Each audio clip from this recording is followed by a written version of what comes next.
साई राम ओम गुरु। अध्याय 38 जूनागढ़ यात्रा। गुजरात की गिरनार की पहाड़ियों की तलहटी में जूनागढ़ जिला बसा है।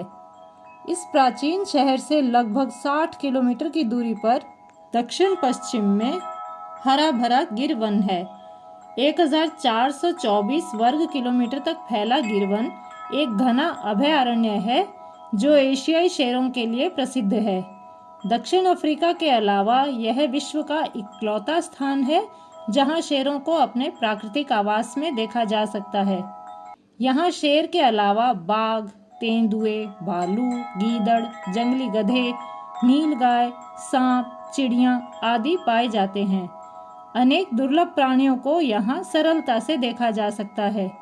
गिरनार के घने जंगल में भगवान दत्तात्रेय ने तपस्या की थी और भी अनेक संत महात्माओं जैसे कश्मीरी बापू, योगी प्रहलाद जानी आदि का भी निवास स्थान यह जंगल रहा है।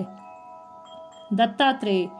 भगवान दत्तात्रेय सप्तऋषियों में से एक ऋषि अत्रि तथा उनकी सहधर्मिणी अनसुया के पुत्र थे।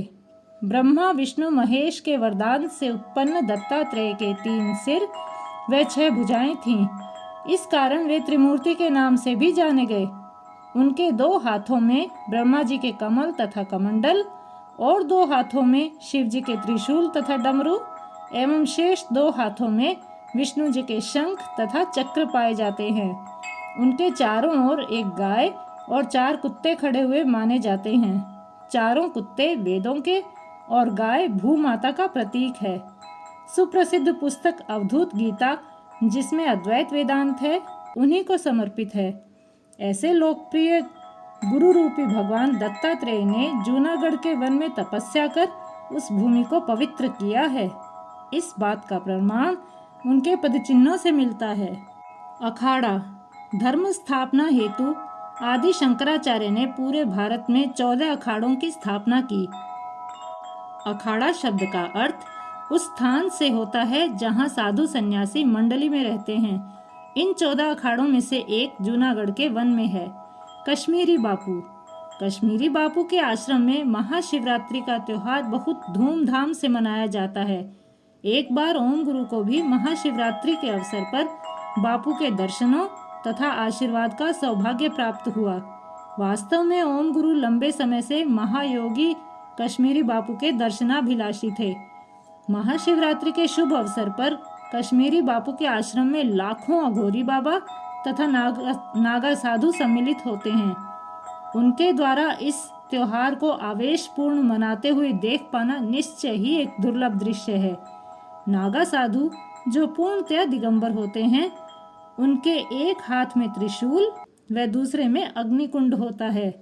रात भर वे ओम नमः शिवाय का जोर जोर से जाप करते हुए मग्न होकर निरंतर नाचते रहते हैं। दृश्य इतना मनोरम, रमणीय तथा प्रभावशाली होता है कि शब्दों में वर्णन संभव ही नहीं। उस रात वहाँ किसी महाशक्ति के प्रसार का अनुभव किया जा सकता है। रात भर महादेव के भजनों में लीन अघोरी बाबाओं को अगले दिन सुबह देखा ही नहीं जा सकता। वे कब, कहाँ और कैसे चले जाते हैं, इस रहस्य पर्दा ही नहीं उठ पाता। दरअसल सच्चाई यह है कि बहुत सारी शक्तियाँ हमारी सोच से परे हैं। उन्हें समझने के लिए पुष्टिकरण के चक्रव्यूह से बाहर निकलना अति आवश्यक है। प्रतिवर्ष शिवरात्रि के दिन से लेकर 1 सप्ताह तक कश्मीरी बापू के दर्शन किए जा सकते हैं। उसके पश्चात किसी को भी वहां जाने की अनुमति नहीं है। जब ओम गुरु कश्मीरी बापू के आश्रम में गए तो उन्होंने स्वयं को वहां के मनोहर दृश्य के वशीभूत पाया। वहां का वातावरण अत्यंत शांत था। ऐसा लग रहा था कि तन मन को सशक्त करने वाली तरंगें उनके शरीर से टकराकर उनकी आत्मा में विलीन हो रही थीं। आश्रम में अन्नपूर्णी माता जी सहित कश्मीरी बापू के 5 श्रद्धालुओं से उनकी भेंट हुई। उन्होंने ओम गुरु तथा उनके साथियों को प्रसाद देकर मौन मुद्रा में ध्यान लगाने को कहा। सबने निर्देश का पालन किया। वे ध्यान में बैठ गए। पल पल उन्हें अपने भाग्य पर गर्व का आभास हो रहा था कि वे महासिद्धि प्राप्त कर एक महान संत के आश्रम में बैठकर ध्यान कर रहे थे।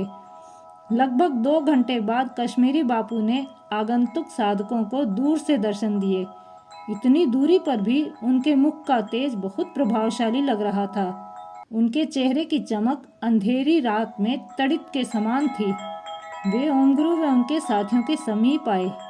कश्मीरी बापू ने सबको एक एक करके उनके सामने बैठकर ध्यान लगाने का संकेत दिया। ओम गुरु भी लगभग 1 घंटे तक उन महान संत के सम्मुख ध्यान मुद्रा में बैठे रहे। ध्यान आरंभ करने के 10 मिनट में ही ओम गुरु को कश्मीरी बापू के उनके शरीर में प्रवेश करने का आभास हुआ। उन्हें लगा कि महायोगी मन की भाषा द्वारा उनके सभी प्रश्नों के उत्तर देने में समर्थ थे। कश्मीरी बापू ने ओम गुरु के सिर पर हाथ फेरकर उन्हें सुखी रहने का आशीर्वाद दिया। वह सदा सत्य की राह पर चलने को कहा। बापू के द्वारा सिर पर हाथ फेरते ही ओम गुरु के सारे शरीर में विद्युत का सा प्रवाह हुआ। कश्मीरी बापू ने ओम गुरु को बताया कि भविष्य में वे कभी एक दूसरे से नहीं मिल पाएंगे, किंतु अगले जन्म में भेंट निश्चित है। महात्मा जी ने अपने श्रद्धालुओं से ओम गुरु व उनके आध्यात्मिक मित्रों को भोजन करवाकर विदा करने का निर्देश दिया। ओम गुरु को महायोगी का व्यवहार अति प्रेमपूर्ण तथा ममतामयी लगा। महान संत के आशीर्वाद से उनका मन अति हर्षित और प्रफुल्लित हो रहा था। जय साई राम, जय ओम गुरु।